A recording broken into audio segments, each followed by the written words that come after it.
Collection ఏజెంట్స్లో 2.0 blackmail and extortion. అంటే నువ్వు కట్టవా డబ్బులు, నీ ఫోన్లో ఉన్న వాళ్ళకి ప్రతి ఒక్కరికి ఫోన్ చేసి నీ గురించి చెప్తా. వీళ్ళందరికీ వాళ్ళంట కలెక్షన్ వాళ్ళంట ఫోన్ చేసి చెప్తారంట, పలానా వ్యక్తికి ఇక నీకు తెలిసిన రమేష్కి ఇంత అప్పు ఉంది, రమేష్ తీర్చలేకపోతున్నాడు, నీ నెంబర్ ఇచ్చాడు, నువ్వు కడతా అన్నావు కదా. నాకు బాగా వాళ్ళు తెలిసిన వ్యక్తులే, వాళ్ళు వచ్చారు.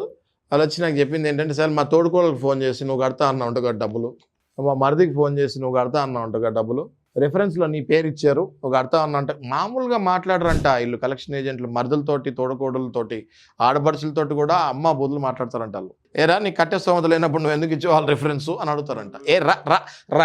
రా అనే చాలా తక్కువ పదం. ఏం రైట్ ఉంది మీకు అట్లా వల్గర్గా అబ్యూజివ్ మాట్లాడటానికి? ఏం రైట్ ఉంది అంటున్నాను. దయచేసి నేను చెప్పేది ఏంటి అంటే, మీకు అలా బాధపడి రికార్డ్ చేయండి. అబ్యూజివ్ లాంగ్వేజ్, ఎక్స్టార్షను, ఇవన్నీ ఎన్నో సెక్షన్లు ఉన్నాయి. బ్లాక్మెయిలింగ్కి ఒక సెక్షన్ ఉంది, ఎక్స్టార్షన్కి, అబ్యూజివ్ లాంగ్వేజ్కి, స్టాకింగ్కి.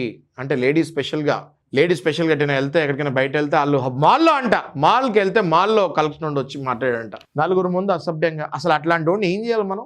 ఏం లేదండి, it is simple, it is beyond the limits. ఇంకా అది బ్యాంక్ రూల్స్ పరిధిలో రాదు. ఆ పర్టికులర్ కలెక్షన్ ఏజెంట్ సింగిల్గా ఆయన వీడియో తీసి ఆయన మీదనే పర్సనల్గా మనం కేసు ఇచ్చేయాలి.